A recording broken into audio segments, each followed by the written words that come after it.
This week's episode of the Run, Eat, Drink podcast is brought to you by listeners like you. Head on over to patreon.com/Run, Eat, Drink podcast and subscribe today. Fans, founders, and insiders like you help us keep the Run, Eat, Drink podcast going.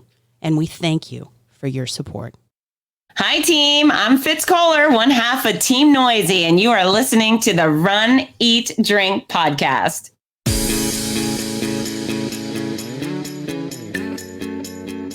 Welcome to the Run, Eat, Drink podcast. We feature destination races from across the country. And after the race, we take you on a tour of the best local food and beverage to celebrate.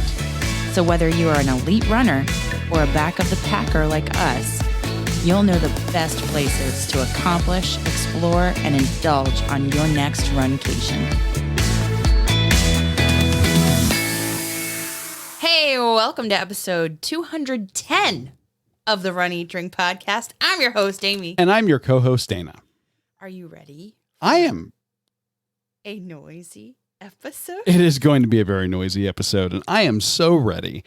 We've been sitting on this one for a while. We had the incredible luck to befriend Fitz Kohler, half of the Team Noisy race announcing team of Fitz and Rudy Novotny.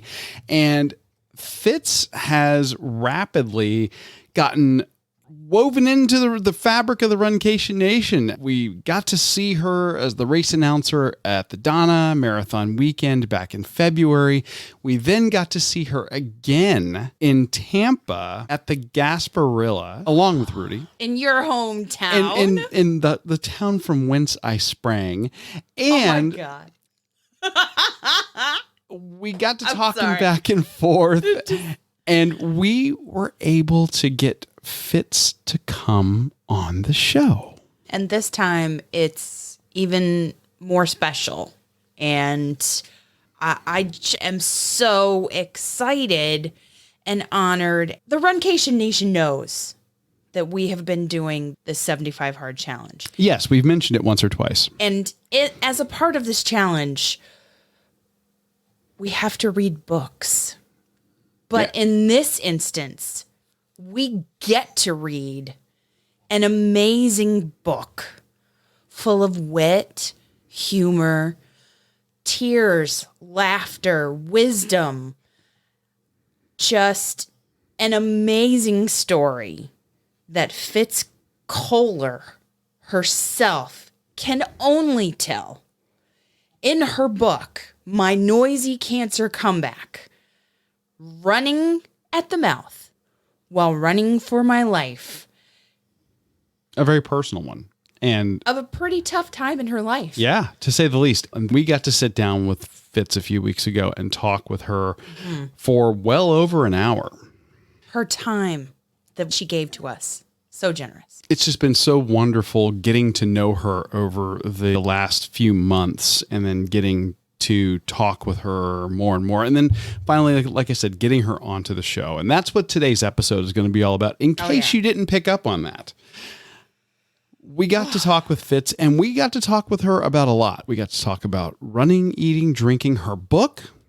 Oh, yeah. You name it. And we're making the interview with Fitz the focus of this week's episode, because this week's episode drops just a few days away from Mother's Day. Yes. And that's kind of a big deal for a number of reasons. Number one, it's Mother's Day. Of course. And shout out to all the mothers and mother figures in the Runcation Nation. Everybody who is honoring a mother, remembering a mother, who is a mother.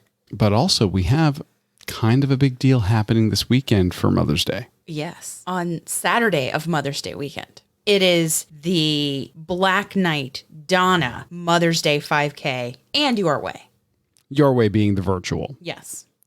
And we are going to be in Jacksonville this coming weekend running the Black Knight Mother's Day 5K, benefiting the Donna Foundation. So proud and happy to do so. Oh, this is our first time doing it. I'm super excited. It sounds like it's going to be an amazing event, and we're going to be bringing all of that to you guys on an upcoming episode here. Yes.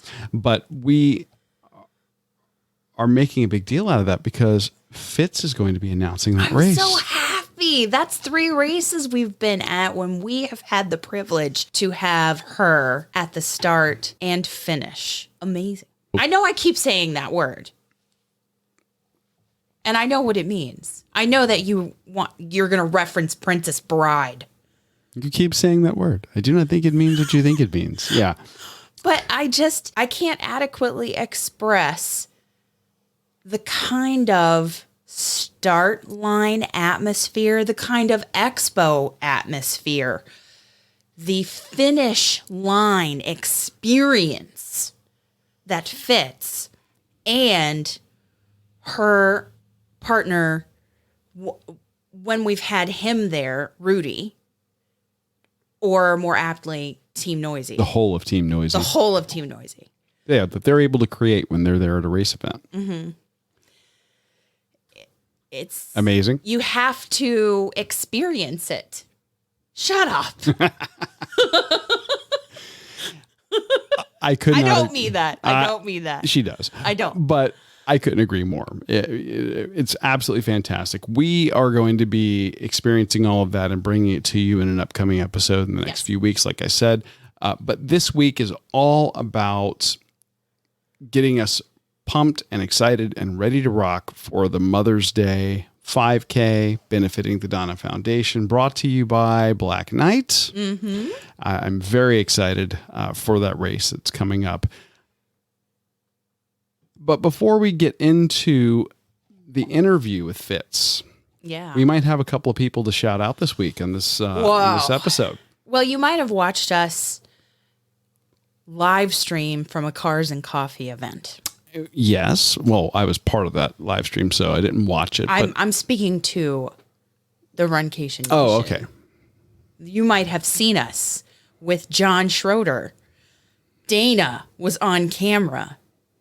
Amy was attempting camera person skill. Okay.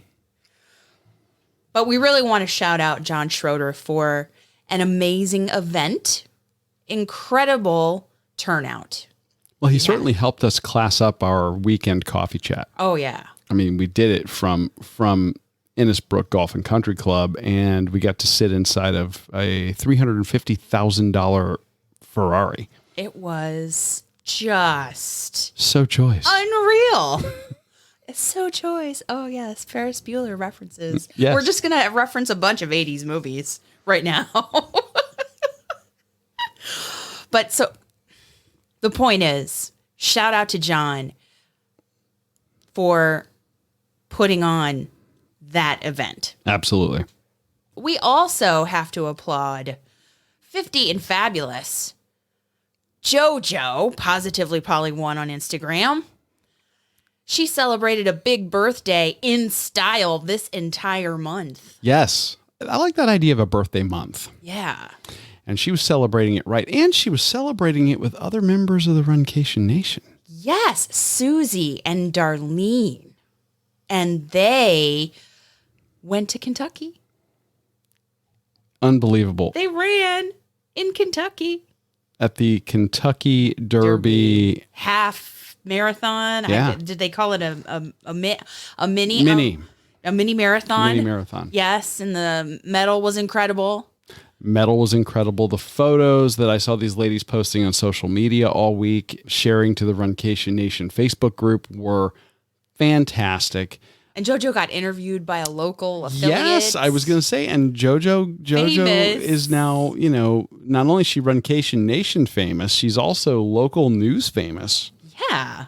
I saw the pictures that Susie took, and I thought that was just awesome. What a way to celebrate. Really. I mean, yes. And that medal, that was just so, yeah.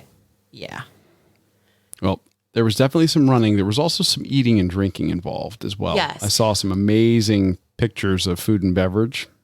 Now, it all looked great, but we know about Kentucky. We do. We know about Kentucky from Suzanne. We do. And from the Runcation Nation and also the Extra Mile podcast group. So But there was more running that Darlene did. Yes. Do you know that before she even ran that race, she went to Packet Pickup in Ohio to the expo to pick up her packet for the Flying Pig? Flying Pig half marathon just across the river.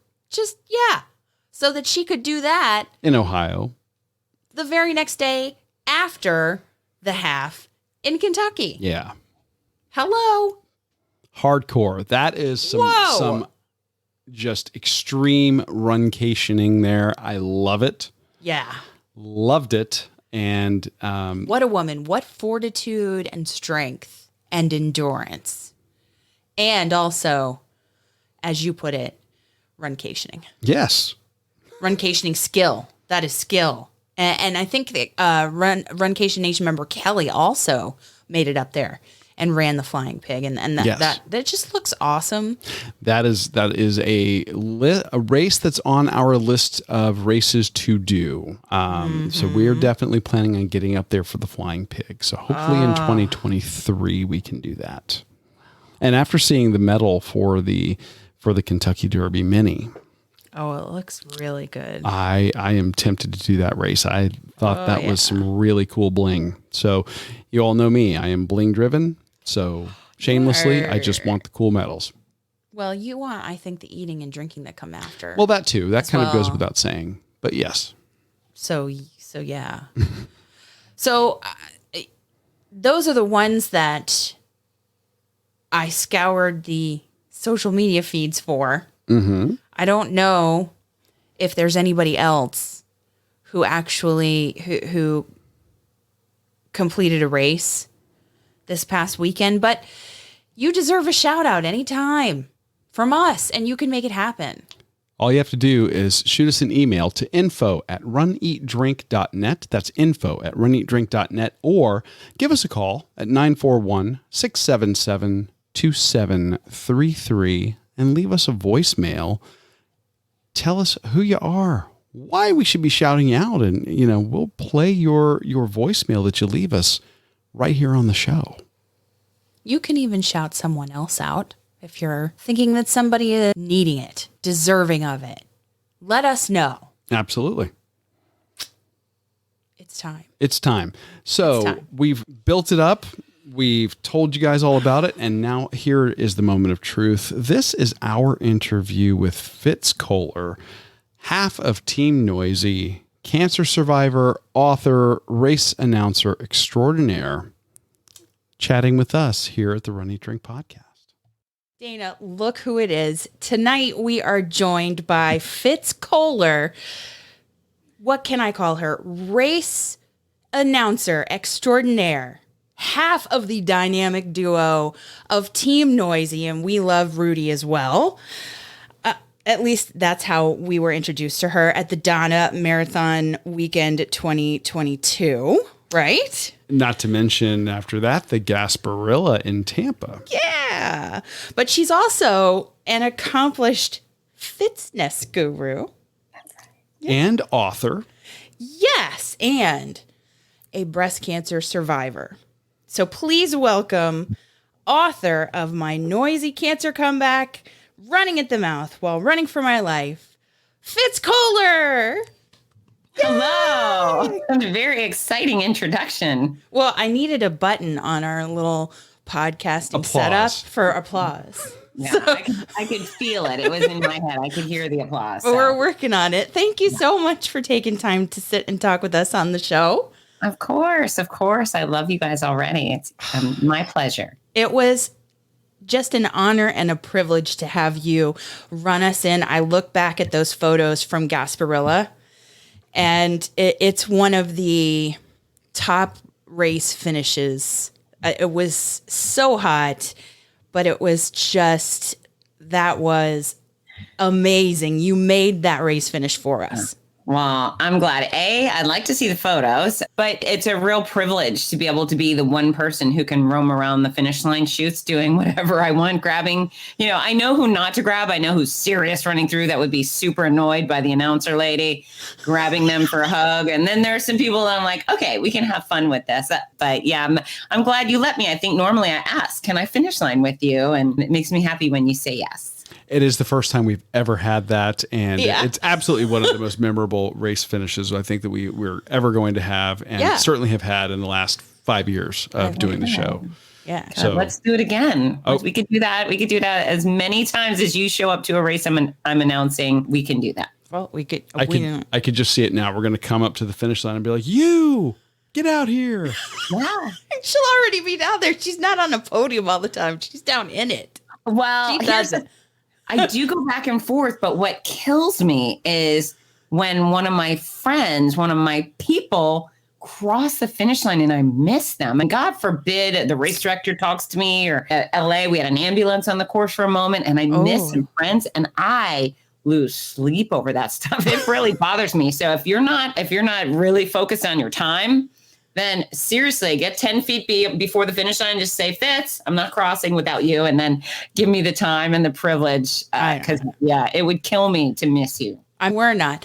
You had somebody at Gasparilla. Marco Cisetto was very focused on his time. I didn't stop and hug him. He's awesome. What an inspiration too. So to have both of you and to have Meb there. Oh my God. What a race weekend. It was. Woo. It really was. Yeah. Lovely. And then more importantly, Rudy Novotny, I know. My favorite race announcer. Isn't he the best? He's kind of a big deal. And I love, love him. The 2 days you guys were in costume at Gasparilla. That was so great. I am a born and raised Tampa boy, and Gasparilla is something I grew up with. So seeing you guys fully embrace it, get into character. And then I had to laugh that on day 2, Rudy realized, that leather is awfully warm. I'm going to go with Pirate Light. So last year with the race director, when she brought me on board, and last year was a hybrid year. That was the first time I announced Gasparilla. And the crew she had before, nice guys, but kind of like the older, stodgy, like low-key race announcers that just sit behind the table and talk, right? And I was like, I'm going to come, and it's going to be fun. And can we all dress up as pirates? And the poor race director, she's like, Fitz, you got to be patient with me. I said, no, it's Gasparilla. It's a pirate party. We tell everybody to dress like a pirate, and we're going to dress like pirates. Like, okay, Fitz, you can do that. So we rented costumes. And you're right. We both went for costumes that, were a little bit warm. Rudy had the coat and the long sleeve shirt, and I had this leather vest, which I thought was super pretty. But I'm not a big sweater, and I'm a Floridian. I'm a lizard. I was born in this heat and stickiness, so it feels good to me. But yeah, that leather in the 90-degree weather was not awesome. So the next day we made much smarter costume choices. We had a little bit Pirate Light. It still looked the part, but it felt a lot better. You guys looked great, and it was a blast. February. You can never tell. Never tell about race weather in February in Florida. Weekend. Yeah. Mm-hmm.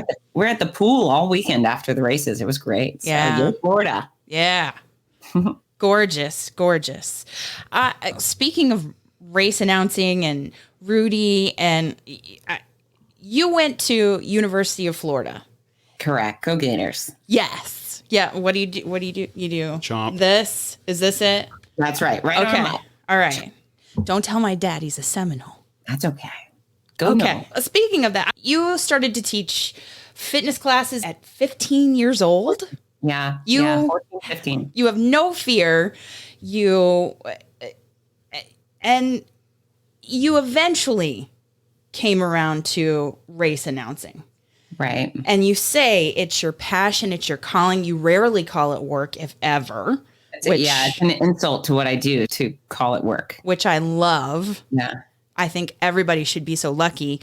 I want to know how you got so lucky. How did it happen? And how did you decide that it was this is it for me? So I always say fitness is who I am. Helping folks live better and longer. There will never be anything that comes before that. And in my heart of hearts, I want to compel people to do better and be better by making fitness understandable, attainable, and fun. But fitness and sport performance expert, And so I was actually teaching clinics at Run Disney.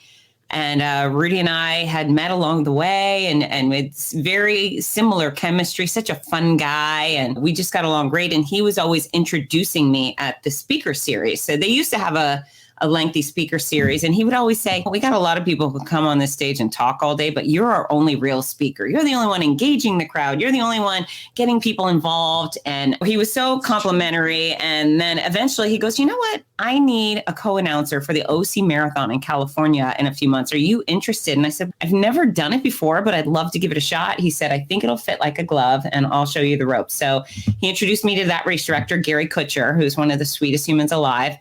And we had a 10-minute conversation. He had dug through my website and saw my TV highlight reel, blah, blah, blah. So he said, yeah, I'd love to give you a shot and come announce the OC. So we had a great day on Saturday announcing the kids' races, which was a real forte for me. And then Sunday morning, about an hour after I yelled go for the first time for the full and half marathon, at the finish line, he came over and said, hey, would you come back next year? I said, absolutely. It was already... These are my people. And the reality is with fitness, I have to do a lot of arm twisting. It's a lot of trying to convince people. Exercise is a good idea. You should watch what you put in your mouth, get to sleep. I got to constantly convince people. On race day, there's no convincing at all. Literally, a race organization says, here's 20,000 people who think exercising is a good idea. Make sure they know what to do and they have a great time. And so I can do that. So yeah, that kind of kicked it off. There were a few other race directors there who said, hey, can you come do my race? And then things just continued to snowball. And man, my schedule is packed and I'm so grateful for it because it brings me so much joy. I love it. Right place, right time. I was going to say that it seems like there was a real opportunity there that came about by being right place, right time. Yeah. When you graduated, though, what were you expecting that career to end up being? I'm guessing you didn't major in race announcing. No. My master's is in exercise and sports sciences. And what I did know is that I was highly unsatisfied in a gym or a fitness center. So while I enjoyed teaching to 60 people or doing one-on-one training, I wasn't satisfied it because I had already had a taste of mass media and mass impact. So I had hosted a TV show when I was in college, and I had done some speaking and traveling. And I knew that if I was on television and I had the opportunity to reach thousands or millions of strangers, that's what filled me up. And so I knew when I graduated that I wanted to help people live better and longer, but I wanted to do it on a mass scale. So my focus was immediately on larger audiences, TV, radio, books, magazines, corporate presentations, anywhere people can give me huge amounts of people to teach, coerce, or engage. That was going to be what I wanted to do. And then, of course, the running thing is just, it happens so naturally. I have a large school running program called the Morning Mile. So even before I was race announcing, I was using running and walking as a tool, which is so great because it's a skillless activity. Almost everybody knows how to walk or run, requires no equipment. And, I have that in about 400 and something schools around the world. So yeah, walking and running is a special thing in my heart and a really valuable tool as a fitness professional. And I was in education for many years. Okay. For over a decade. Okay. And I just to see that about you, the Morning Mile program, it's so great because as funding gets challenging in education, it is some of those special interests that really fuel and keep kids healthy. That is the first to go, by the way. You're right. And so the Morning Mile sits within my expectation that everything I do will hit a mass audience. And so where there are other running or walking programs that maybe are teams or they're designed for racing, or they isolate only this gender and not the other gender or this person, that the Morning Mile is the only program in the entire country that invites every child every day, period, end of story. My schools, we go toe to toe. Sometimes they'll say, what if we just don't let the kindergartners, they're too small? And I'm like, no, you cannot have this program. You cannot license the program unless 100% of your student body is invited and their families and the faculty. I want absolutely everybody out there moving. And so it makes my heart explode when I hear the stories about the bus driver parking the bus and coming to do laps with the kids. And it's called the morning mile, but it really has nothing to do with the mile. The kids just get 30 minutes to walk or run every morning. They can show up whenever they want to. They don't have to be there at the start. We play music. We keep track of laps. There's a reward system.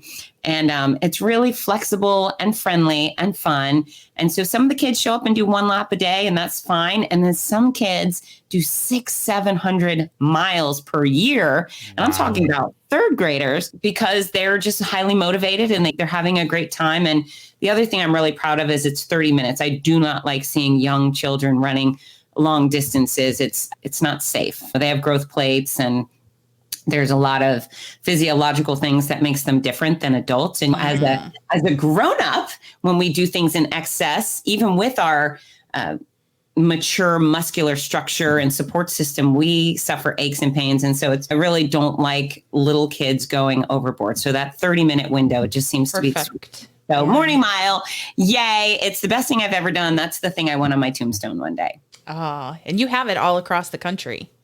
All across the world. All across the world? I think I have 7 countries now in many states. Wonderful. Thank you. Wonderful. That is fantastic. Thanks. Now, you're a runner and you've done races yourself. Is that not right? That is correct. Yeah.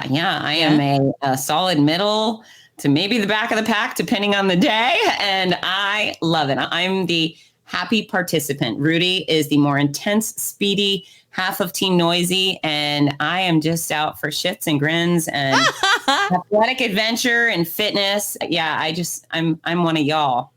So how is it different, the race experience for you? How is it different being in the race versus announcing the race? They're totally different beasts, but what I can tell you is when I get to a start line as a participant, I'm just a regular participant. There's nothing special about me or my capabilities or my savvy. I'm a plugger. I got to go from point A to point B. And sometimes I'm well trained and then sometimes I'm not. And there's no ego involved. So I used to compete as a full contact kickboxer. And I did that for 10 years. And that was very demanding and very intense. And you better take that sport seriously, because if you don't, you could end up being physically maimed with head trauma. You could, or public humiliation, to say the least. So when I retired from that, all the ego went out, and I just thought, I don't care. I don't need to win anything ever again. I just want to go have fun. And so, yeah, that's me. And I meet so many of my friends in the middle of the pack. I'm the one who chit chats with everybody. And yeah, I'm definitely not impressive as a runner, but I have fun and I'm involved. I have a Spartan coming up, Spartan 10K in Montana. And truth be told, that's probably my favorite kind of thing. Is anything that immerses me in mud is on my top of my list of things to do. Yeah, we were supposed to do a Spartan before the pandemic, so we've got to get that back on our calendar. I was going to ask, what has running your own races, since you've seen it from both sides, but your own experience pounding out the miles, what has that taught you about being a race announcer? Well, I think it's very valuable. So I don't think you have to be fast to be a race announcer, but I do think it's important to be a participant, because if you don't, say you're the weatherman that they hire, some race directors are like, I'm going to get the radio DJ or I'm going to get the TV news anchor. Well, they don't get it. I have hit the wall and I have chafed and I have had blisters and I've had everything go wrong and everything go right. And so my love affair with our athletes is genuine, because I am you. I know how hard you're working out there. And I know how exciting and sometimes stressful it is to get to the start line and how much money is invested. And it really matters to me. So when you come across that finish line and I say something really nice to you, I mean it. If I could line every finisher up and hug them deeply and tell them, I'm so proud of you. You did something special. Go have a great day. I would love to do that. Instead, you're like, wow, you look great outfit. It becomes a little more simple, but I think my participation really allows me to connect more deeply. And I just love our athletes so much. It's hard to describe. Yeah, the fact that you're one of us really comes through in the announcing. Absolutely. Yeah. So we were introduced to you at the Donna. We have stalked you on social media. Okay. You've officially made it. You have cyber stalkers. So many people have, it's weird. I've stalked you back, just so you know. There's a mutual stalking. Keeping it weird. But, and through that, we learned about your book. Yes. Yes. For those watching on video, you might Yes. notice this amazing addition to the set here. Yeah. And it's autographed. So, see this? Yay. And ours is, we're so happy that we got it and we got it autographed by you. I was voraciously reading it. Also, I listened to the audio. And I would like to, I think it is, it's a challenge to narrate your own audio book. But I love the fact that you do it because I think that all of the emotion, the passion, the laughter, the tears, all of that comes through in the audiobook. And I just love that. Thank you. But I love the printed book for the pictures that you incorporate into the chapters at specific times in your life. Some are from races. Some are from your experience with breast cancer. Yeah. And some are just of daily life. Here's Piper. Here's Handy. Here's Parker. Here's Ginger. Here's the family, the celebrations, the highs, the lows, all of that. So I think that everybody needs to experience both, first of all. Yeah. I approve. Yes. The audio book and the written book. You need them both. Well, I love spoken word content when I'm running. I'm a podcast consumer and audiobook consumer. Reading your book while I was running is very difficult. So the audiobook made it way easier. Right. Yeah. It shakes too much when you're running. Just saying. So I have to ask, I haven't listened to it. I haven't been able to do that. So is it good? Is it high quality? Do you find any errors? No critiques on my part at all. No errors, no error. And we have and that's a valid question because we have actually listened to audiobooks in the past where there might have been a section that was repeated. And they meant to edit and they meant to cut a section out. Yeah, we've listened to tons of audiobooks, so those things do creep in. Not in your book though. No big deal. I just like it. It's almost like a movie or theater. I just don't know how to describe, but it's because it's you narrating your own experience. It's so wonderful and so true. And so I could be out there listening to it and Dana will turn to me and I'll be like, or I'll be laughing out loud. Good. And so for you to narrate it meant that message comes through even better. Thank you. Yeah. Well, who else could have done it? Right.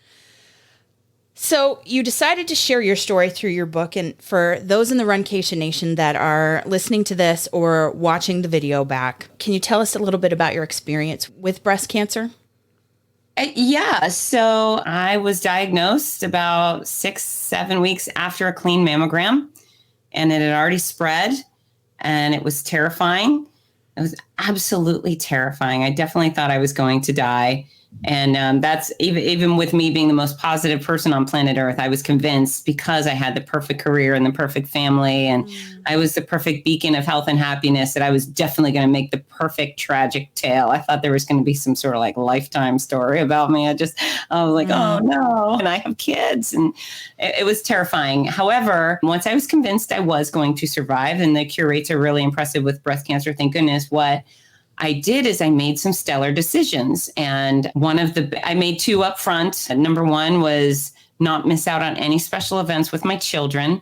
And I didn't know what I was in store. And as you could tell, as you've read, I was in store for a lot, but I just decided I'm not missing any of their stuff, period, end of story. If they have a game, if they have a play, a graduation, I'm going to be there. And then the other thing I decided, which was genius, is that I wasn't going to miss any of my races. If I was scheduled to announce a race. I was not going to miss it. And I figured out a way. And so once I started chemo, the stuff hit the fan very quickly and things started deteriorating and going south. And it was in a bad way, but it was also, to me, I thought it was funny. The reason I wrote the book at first, my first instinct to write the book was, holy crap, why don't they tell people about this? Like, I was told, hey, you may be sick and gray and bald.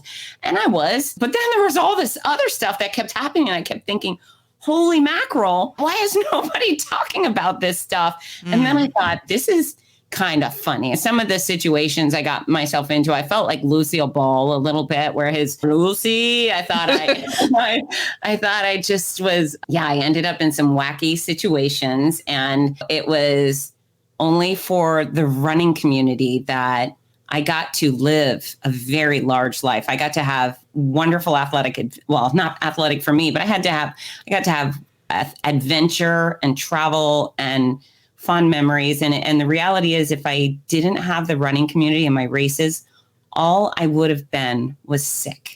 That's it. All I would have been. And when I was sick, I was very, very sick. And I do fear if I didn't have this racing and running thing, I don't know what would have happened to me. It wouldn't have been good. So I'm so appreciative of the running community for giving me good days and all the kindness and all the support. It really was quite magical. Now, you said that part of the reason was, why doesn't anybody tell anybody about this stuff? But what was the primary reason for you writing the book? That couldn't have been the primary reason. Well, it was the funny stuff that made me think I got to tell someone, because when I was going through it, I wasn't telling anyone anything. My mantra of going through it was, I'm fine. So I didn't want anyone's pity. It would have made my skin crawl. And in fact, I told everyone, I don't want your pity. So no matter how sick I was, no matter what was going wrong, I never told anyone. I would just say, I'm fine. And I would show up on those stages with a smile on my face, even if I had slept on the bathroom floor sick all night. And so first it was, I just got to tell someone. I didn't know if I was going to do a podcast, or I just didn't know. Which and she's then got, there were some options there. And then really what triggered me to move forward was the fact that I had now the power to help people. And what do? I help people live better and longer. And there's some lessons learned and some really good decisions made. Of course, I made some mistakes, and those are detailed in the books as well. But I kept perspective, pursued my passions, maintained positivity. I reminded myself vigorously all the time that I could do hard things. And that's actually one of the chapter titles, I Can Do Hard Things. I had a few really rough experiences where I had to talk myself through them. In fact,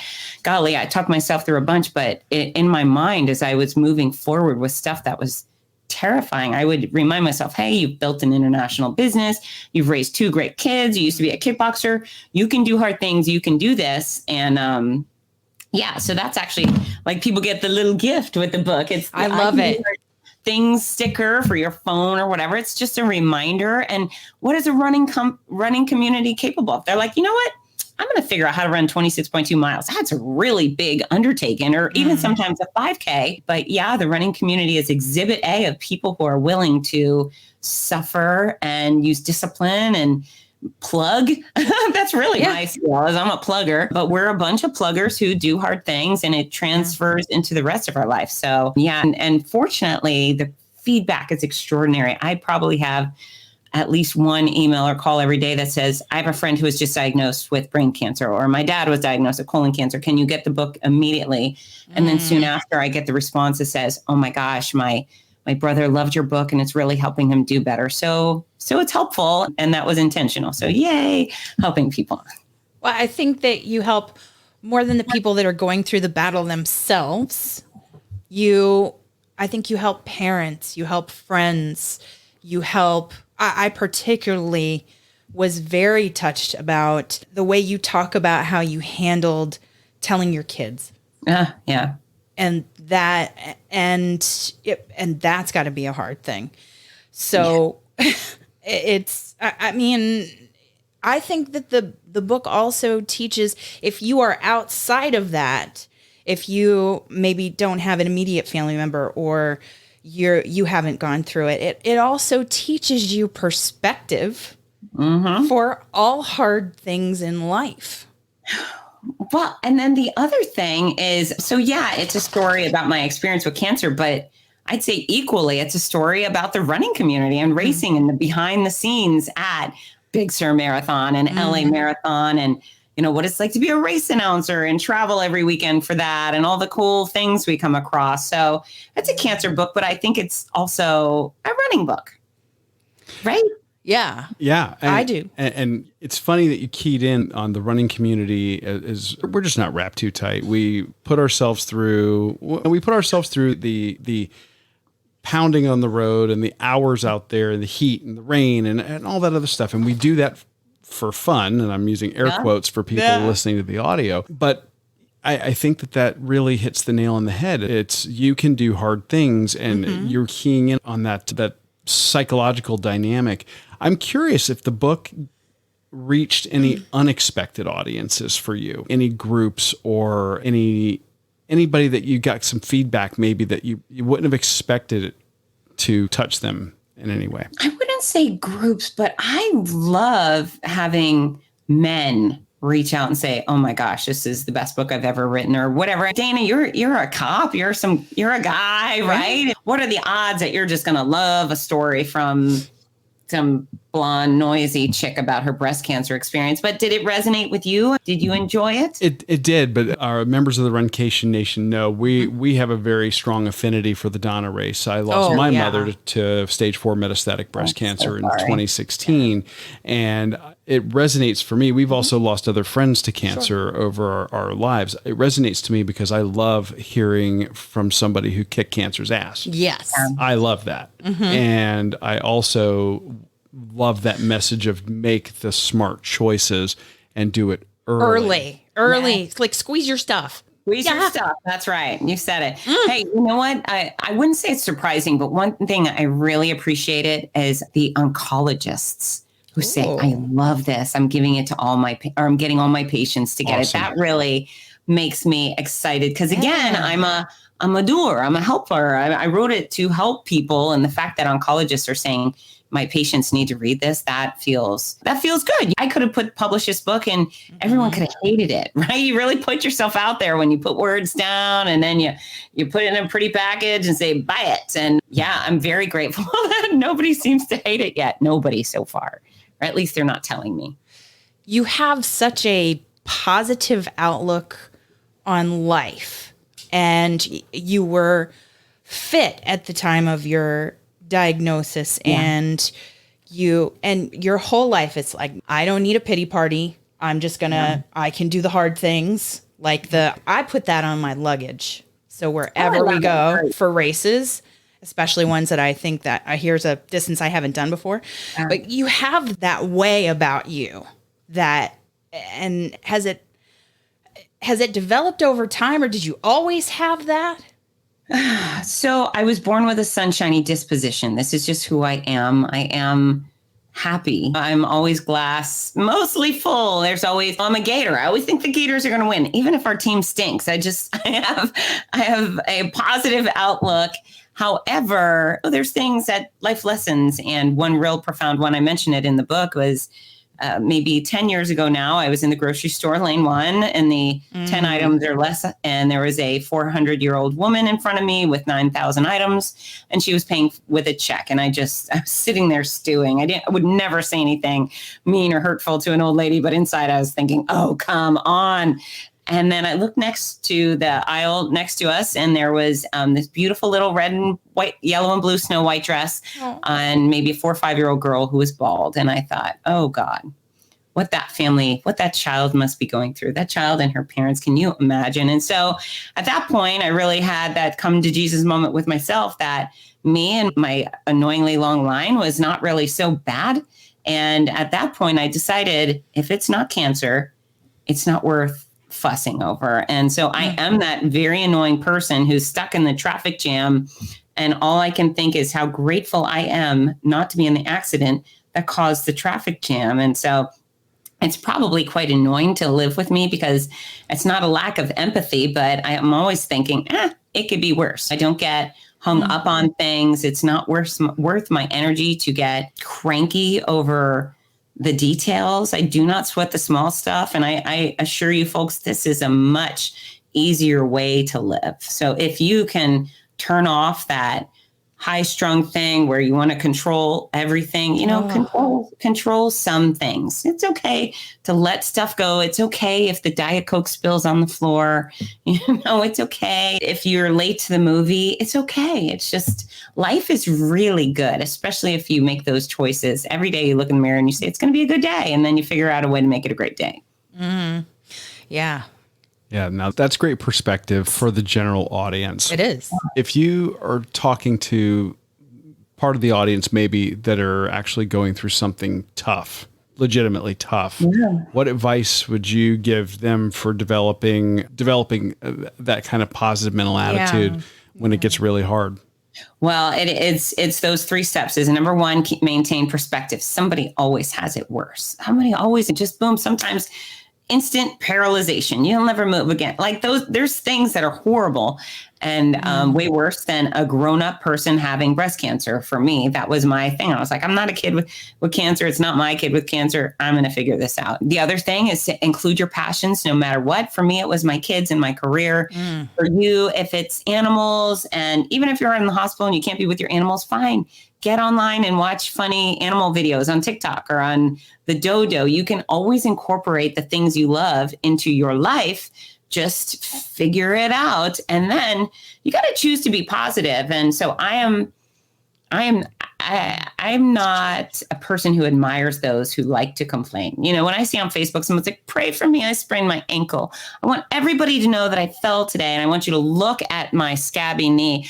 I think, really? Is that what you want people to think about you?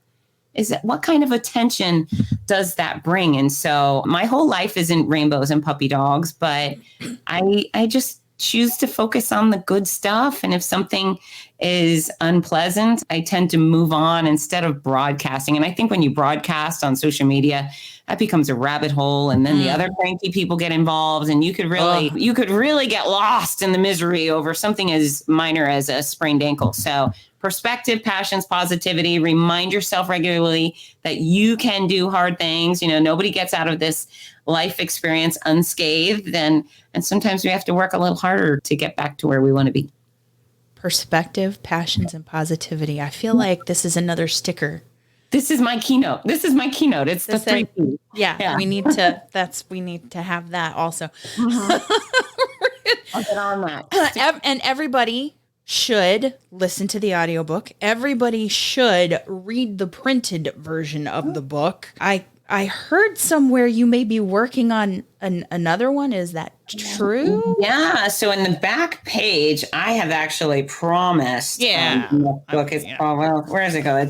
I didn't want to say it, but Your Healthy Cancer Comeback. And so I actually am working on that. And what that will be is a combination of my cancer patient experience and my fitness expertise. And I was whacked. So I was whacked out of exercise for a little over 3 months. I could do none. And at that point, I was spending all of my energy race announcing. Once I got home, I was wasted from that. So there wasn't room for me to walk or swim or dance or anything. So that was rough. And I lost about 10% of my body weight. Wow. So I was scrawny and I was weak. And thanks to all the stuff I have stored up here, I was able to build myself back up in a very gentle way, taking baby steps. And I was really very serious about the baby steps. I just thought, I've been through too much. I'm not going to do anything foolish to make me suffer any more than I have. And because of that, I was able to continually make progress. And as soon as I finished chemo, I registered for a Spartan race, which was a 5K a month later. So I finished chemo on May 11th. And then I think the Spartan was on June 13th or something. And I asked my doctor, I was like, can you get the port out? I want to run a Spartan. And he said, well, I'm not giving you permission, but okay. And so he took it out. He's like, don't tell anybody, but put tape over that incision. I was like, okay. And so I did the Spartan, and it took me a really long time, and I failed at most of the obstacles, but that's okay. I probably laughed more than anyone else. I collected far more mud than anybody else. And I just had a wonderful day having athletic adventure. And then I got a little too big for my britches, and I signed up for a sprint triathlon a few weeks later. Now, mind you, this is after 15 months of chemo and radiation and surgery. I was like, I'm going to do a triathlon. And I suffered greatly. And I was the dead last finisher. I was the person on the bike. This is still the bike portion. And the cop was behind me with the flashing lights.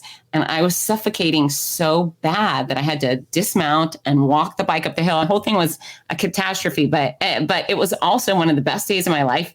And while I was suffocating, hyperventilating, all I could think was, wow, this is hard, but this is so much better than the hard I was doing a year ago. Because a year ago, I was in the middle of horrific chemo, and I thought, well, it's way better to be out in the sunshine, struggling to get your bike up the hill. And I was dead last finisher. I came behind elderly people and obese people and a pregnant lady and children. And I think I was easily the proudest person out on that course that day. I was so proud to have completed it. And so I am, y'all. When I say I'm you, I'm the middle of the pack, or sometimes on my proudest day, I was the dead last finisher. And, that's the type of encouragement and coaching I'd like to provide in this book to get other people back up in action and living life to the fullest. Because why not? It's like Meb Keflezighi says, you run to win your race. Yes. It's not the person that finishes first in a race. It's your dad last can be the best day of your life. It was I was so proud of me. And that's another thing. It's okay to be proud of yourself. It's okay to pat yourself on the back and feel great about your accomplishment, whether they're professional or maybe you have a great parenting moment or your super sweet spouse. I think it's good to acknowledge the good things that you do and stay encouraging, because I live in a house and I don't get a lot of positive feedback around here. My family's great and all, but there's not a lot of, hey, Mom, thanks for making me a great dinner. Thanks for loving me so much and singing to me every night. They're teenagers. They don't like my singing. Oh, no. I do. But you know what I'm saying? If maybe you have to pat yourself on the back sometimes. And I don't know. I'm silly, but it works for me. And I like other people to feel good about themselves and do things that make them feel good about themselves. Yeah. Well, I think that's a great transition into talking about Fitzness. Yes. Fitzness.com. Fitzness.com is your website. Fitzness International is your company. Correct. And you had those tools to help yourself be able to come back from losing 10% of your body mass. That people don't realize how significant that is. Yeah, it was horrific. For those that aren't familiar, though, with either your website or the company, tell us a little bit about them. So my goal is to tack 10 years of quality life onto everyone I come across by making fitness understandable, attainable, and fun. And I'm a kind of no-nonsense fitness professional, and I do not support diets, pills, powder, supplements, snake oil, any of the weight loss garbage. What I teach people is the truth about watching what you put in your mouth, using the exact formula for weight loss. It's free. It's just guidance based on science. And that's on the cover of my website. And I teach them how to move their body in a variety of ways with strength, cardiovascular activity, flexibility, and balance training. Get quality sleep, remove the cranky people from your life. These are the secrets to living long and living well. And it's interesting. One of the greatest compliments I get from people, and I help a lot of people accomplish a lot of things with weight loss and fitness, but they always say, thank you for being brutally honest with me. And, that I hate to say it's a shtick, it's who I am, but I am honest. And I think I get away with the brutal honesty because people know I love them. People know I love them, and I'm sincere about that. So I can tell you the truth to your face. I can tell you the things your spouse can't tell you, your parent can't tell you, your coworkers won't tell you, because I'm concerned. But I get success. I get people that all of a sudden start doing the right thing, and then they appreciate it because someone had to tell them the truth, right? But I speak plainly, and I offer a ton of free resources. So if you go to fitzness.com, you will see an arsenal of little workout videos for your chest and back, or for your biceps and triceps, or for your abs or glutes or whatever. They're all free.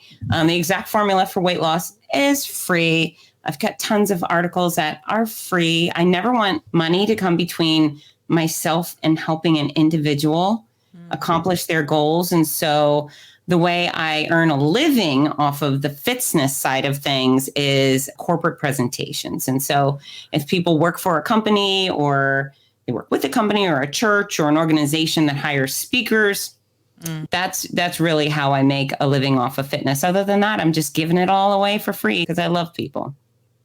So you have personally trained some teams, some famous people. Right. And some people like us who are back of the pack people. I love the back of the pack. Right? Yeah. So, gosh, it's been a long career. So of interest, my teams, I'm very proud to have trained the University of Florida tennis and soccer teams. In years they won some national championships. Abby Wambach and Heather Mitz were on the team at UF when I was teaching them kickboxing. They would come in and train with me. And it's funny, I was training the soccer and the tennis teams at the same time. And I would allow the tennis players to put on gear and spar with me. I never once offered that up to the soccer players. They would have kicked a hole straight through me. They were monsters. Ooh. They were monsters. And they were so wacky fun. And they would come in with either their clothes inside out or their bras and undies on the outside of their clothes. So they were a hoot. And it's fun to see the athletes who are the best in their category having a good time. I've worked with a lot of celebrities over the years. Some of them I've consulted with and guided, and some of them I've just interviewed or worked with. But yeah, it doesn't matter to me what people do for a living. It's just as long as they want to do better, I'll help them do better. In your busy schedule, you still have time to do that kind of stuff? Well, I haven't done any of that stuff with UF for a very long time. Really, my time professionally is consumed by race announcing, corporate speaking engagements, and my show, the Fitness Show, which many of my races hire me to do pre-race instruction shows and post-race recaps and some others. I really enjoy that. It's wonderful to be able to disseminate the information in this way, get people excited, and then gush about all the fun we had together. It's a really nice way to engage our audiences. I love that. Yeah, it's awesome, especially for somebody I'm traveling for the first time. I'm going to this big weekend. Oh my gosh, what do I need to know? It's so necessary. It's people who are new to running and new to traveling to running. There's so much that they don't know for their first time, or first couple of times, really, especially we start talking about travel and hotels and time zones. Yes.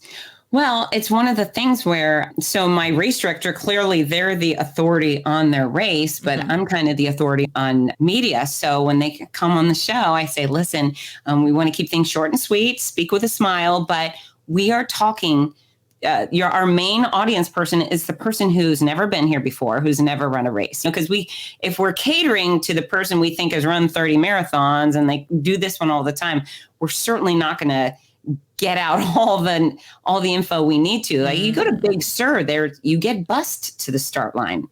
All right, where do you get on those buses? And do they bus you back? There's a whole bunch of logistics going on there in all of our races. You know what? The races that hire me are filled with logistics. I am indicative of all the other things going on. So if a race hasn't invested in the medals and nice medals or start line structures, they're probably not going to invest in a high-end race announcer, right? It's the races that have all the bells and whistles and everything's going on. Those are the ones that bring me in. And you're right, there's a lot of details that need to be addressed and to make our runners experience the most they can over the weekend. Yeah, and we want our listeners to extract the most enjoyment out of the race weekend. Our tagline is accomplish, explore, and indulge. Yeah, love it. And our listeners, the Runcation Nation, we refer to ourselves as back of the packers. We're depending on the race, we're middle or back, depending on the race and depending on the day. Much like you, although you'd be way ahead of us all the time. Do you have any inspiring memories from your previous time as a trainer, a transformation or a goal or a finish line story that you could share to help keep our listeners motivated and training for their next big goal? Yeah, so I have an online training group called The Hotties. It's the name of the group that's a whole nother story, but the group is called the Hottie Body Fitness Challenge. And there's nothing really sexy going on in the group. There's no people in thongs and like Kim Kardashian in the mirror. It's just regular Joes and Janes. But I wake up and these people take my breath away every day. So the key with the Hottie Body Fitness Challenge, it's a Facebook group. Anyone can join. It's free all the time. But they use the exact formula for weight loss. And then I dole out exercise guidance every single day, an assignment. So do these 3 strength training exercises, this cardio, these stretches. And so you never have to think, right? I have so many people who've lost hundreds of pounds, 100 plus, 20 plus, 50. Wow. Today I had a woman, Elise, and Elise is down, I think, 30 something pounds since December. And she has about 60 more she wants to lose. But she went to a dressing room to buy a swimsuit, and she posted a picture of her in this beautiful blue swimsuit today. And she was so proud of herself and felt so great. And she also, because she's feeling so good, she auditioned for a local community theater and she earned the starring role. She's the lead and she's wearing these beautiful dresses. And because she's finally taking care of herself, her life is expanding so much in so many wonderful directions. So I'm so blessed. You know how, Dana, you're law enforcement, there's awards being given out, medals, and there's all sorts of awards, right? A lot of corporations have that. I do not work for awards. I have a few plaques, but really my awards come daily. And that is at the hand of people who are so proud that they can put a picture of themselves up in a swimsuit, or they're in a store that is a regular size store. They're not still in the XL store. Happy people, super happy in their jeans. That's my Medal of Valor. And I get it every single day. And I'm so grateful for these wonderful people doing the hard work and then sharing the results. So I don't know, it's endless, but I'm so appreciative. Life's good. I think it's amazing when you can make such a positive impact on somebody and it impacts not only their health, but their physical well-being, but their mental and emotional well-being. Yeah. And that translates into that self-confidence, which can translate into improving other areas of their life as well. It's bigger than any medal. Yeah. And so it's interesting. I'm pushing it. I tell people your excuses suck. I want a no matter what type mentality. I don't care if your house burns down and all your people go poof. You still have to wake up and exercise. You still have to watch what you put in your mouth. Nobody's jacking up your jaw and shoving in a bunch of high calorie nonsense. You make this choice to either be successful or to fail. Whatever it is, it's your choice. Where is I going? I just had the brain thing. It's this chemo brain. Sometimes I lose myself. But I have one woman who recently, her husband was indicted for some sort of crime. I don't know what it was, but she told me he's going to court this weekend. I can't be with him, but I'm going to go nearby and I'm going to exercise every day and I'm going to eat healthy every day. And so husband was on trial. She exercised, she ate right. Husband was found guilty, went to jail. And this is who she is. She's exercising and she's eating right and she's taking care of her, where so many other people would say, oh, my husband's in jail, I have to eat crappy. No, you don't. You don't. If your person's in the hospital, you can do squats next to their bedside. I love seeing people take that no excuses mentality and succeed in the face of adversity. And we all have adversity. All of us, right? Yeah. Just gotta figure it out. Happens to everybody. Yeah. Control what you can.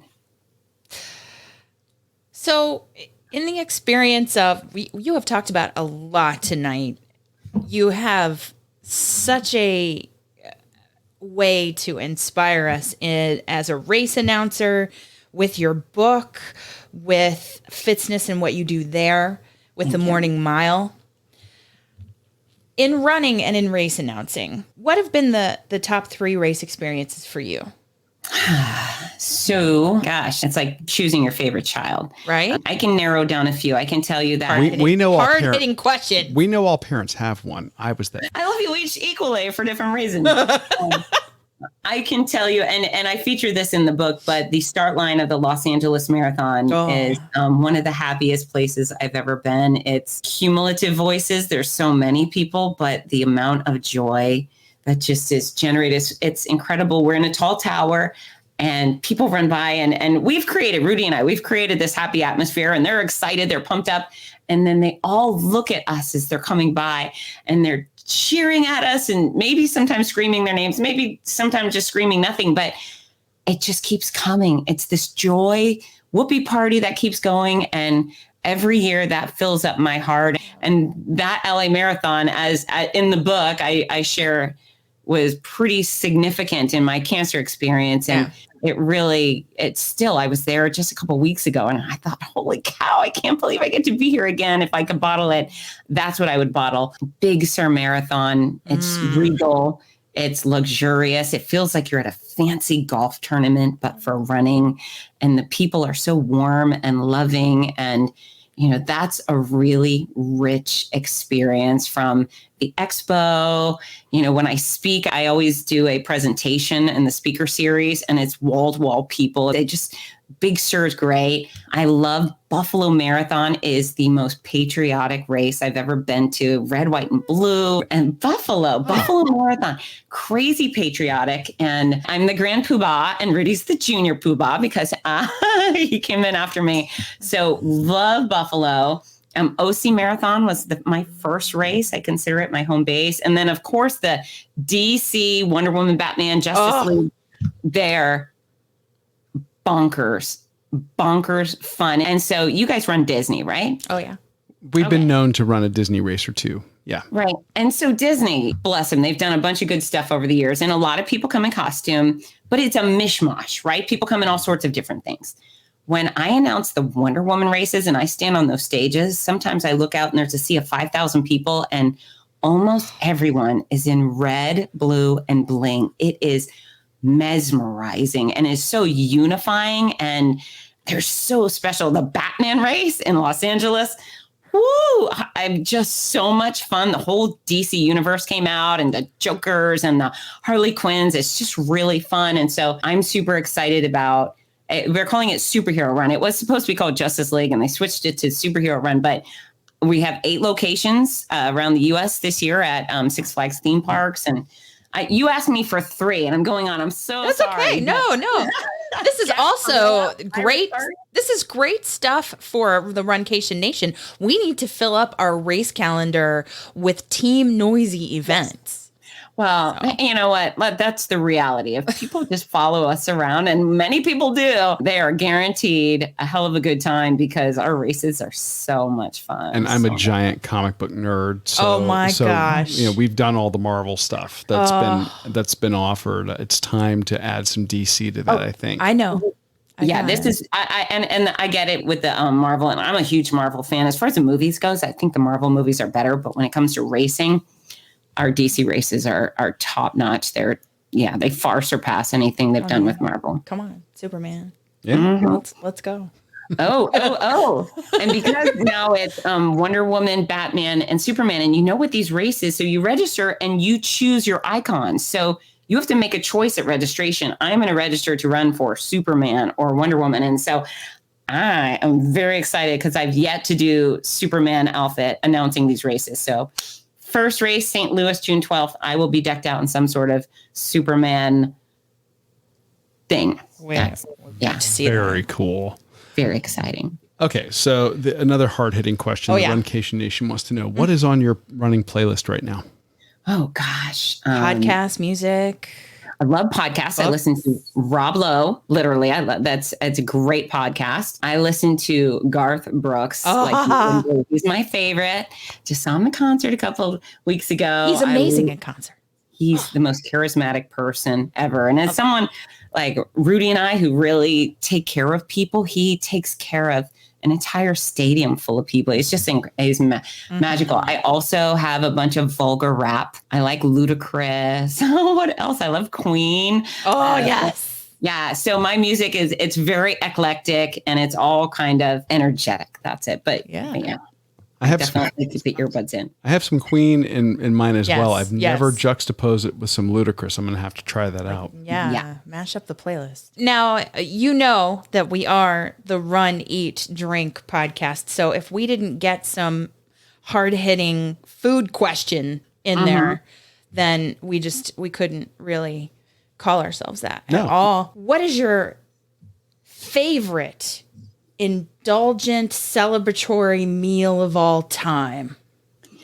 French fries and Diet Coke. French Please fries. and thank you. Decaffeinated Diet Coke and super salty French fries.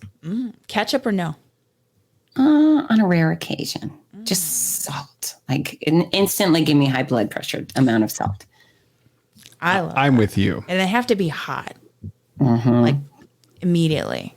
Yeah. Yes. Yeah. Salty fries. So salty fries. Now, what about your favorite indulgent drink? This can be an adult beverage or not. Well, I can tell you that decaffeinated Diet Coke lights up my world. And at my races, my runners bring me decaffeinated Diet Coke. And that is a sure way to score yourself a shout out, is to bring me a decaf Diet Coke and perhaps some chocolate. Yeah. So if it's I know if it's going to be alcohol, I do prefer Bud Light. Ooh. I know the craft beer people like to pick on me because of that. And then if I'm going to have a cocktail, gin and tonic or Long Island iced tea. But those are very, very far and few between. Swinging for the fences with the Long Island tea. Yeah. I mean, that packs a punch. Yeah. And I'm a lightweight. I don't drink very often, but if you're going to go all out, right? Yeah. Yeah. If you cross the finish line, if you're going to indulge, come on. So what's next for Fitz? So good question. My year is packed with races. I have about, I think 29 on the calendar for 22, which I'm really excited about. 29 you're announcing. Correct. Okay. Any that you're running? Well, there's one. The Spartan in Montana. Okay. Yeah. So that's 29 plus 1, so 30. I guess so. Yeah. Yeah. Yeah, that's good math. Don't undersell it. Yeah. So doing that and still working on book number 2, it's actually my 3rd book, but it's the 2nd in the series. So yeah, this one's a little harder to write, but that's okay. What else is next for me? As far as work goes, continuing to add keynotes. I really enjoy that because that's the opportunity to I like live audience stuff. I just really love being with people, and that's what I do. What else? I don't know. More fun, more mud, maybe dancing, karaoke. Anyone has something fun on their agenda, invite me to it. I like sitting by a pool. What is your karaoke song? What is your go-to? Baton Rouge. Colin Baton Rouge? Okay. Baton Rouge. How did I not know it was a Garth Brooks song? And so here's the deal.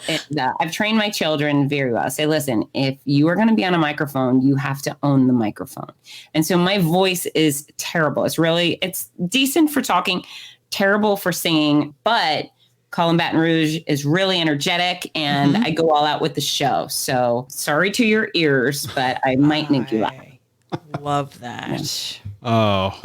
Fitz, thank you so much for tonight. Tell the Runcation Nation where they can find you online and where they can learn more about Fitz Kohler and Fitzness and everything else we talked about tonight.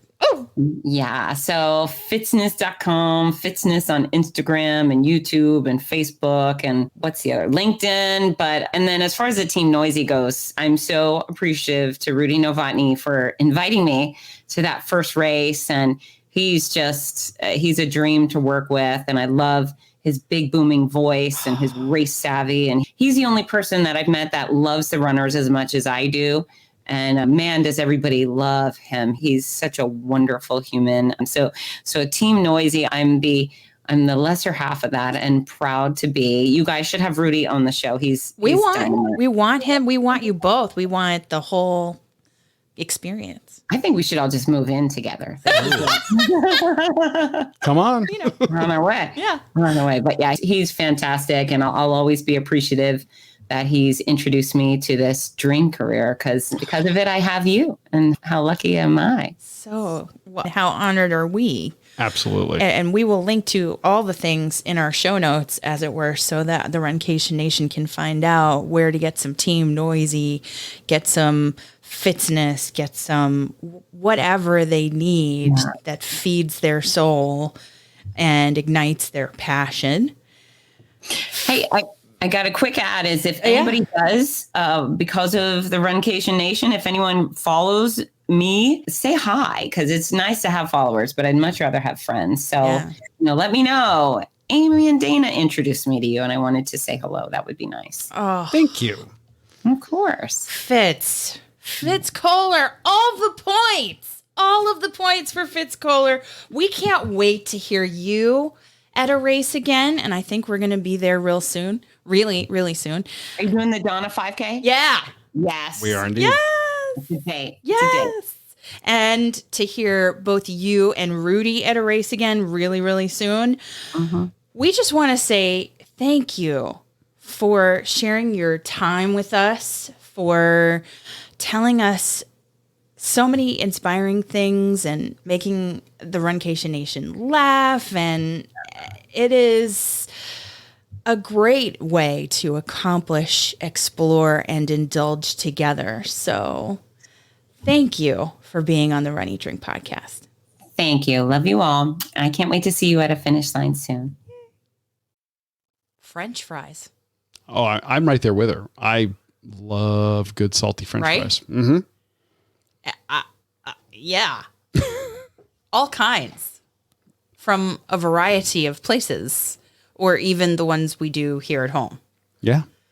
So I that gave me a chuckle. And when we asked her about her favorite meal, I love that. But that is just a little moment of laughter from our chat with Fitz. But really, it was inspirational. Oh, 100%. 100%. She's an amazing woman. I am looking so forward to meeting up with her this coming weekend in Jacksonville at the Black Knight Donna Mother's Day 5K in Jacksonville. We are going to go up there and enjoy us some Team Noisy. Yeah.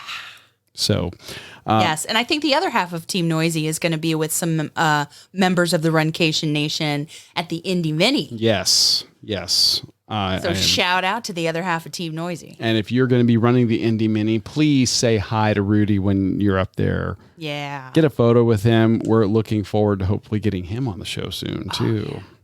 But that does remind me, Aim, there is still time to register for the event if you're going to swing down to the Jacksonville area for Mother's Day weekend. We would love for you to come and join us running this race. And if you can't, we would love for you to be a part of it virtually. Yes, their Mother's Day Your Way event is their virtual option for this race. And it doesn't have to be a 5K. It can be anything. Any distance. Yeah. Any number of minutes, whatever. Right. Yeah. All you have to do, we made it really, really simple. We created a special page on our website. Go to runeatdrink.net/Donna. That's runeatdrink.net/Donna. And that right there on that page is going to give you all the links that you need to get to where you need to get to find out about registering for this race, whether in person or virtually, or hey, if you're just wanting to make a donation to the Donna Foundation, there's a link for that as well. runeatdrink.net/Donna. And don't forget that there's a discount code. That's right. Save 5% on in-person or virtual race options with the code RUNEATDRINK. Run, eat, drink, all one word. There you have it. That's going to do it for this week's episode of the Run, Eat, Drink podcast. Thank you for listening, for joining us on your long run, your commute to work, around the house, wherever you are. I'm your host, Amy. And I'm your co-host, Dana. Stay safe and well, and we will accomplish, explore, and indulge with you really soon. Thanks for listening to this week's episode of the Run, Eat, Drink podcast. We're having another great year thanks to your support.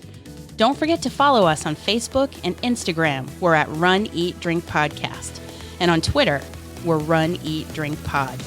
You can also give us a call at 941-677-2733 or send us an email at info@runeatdrink.net.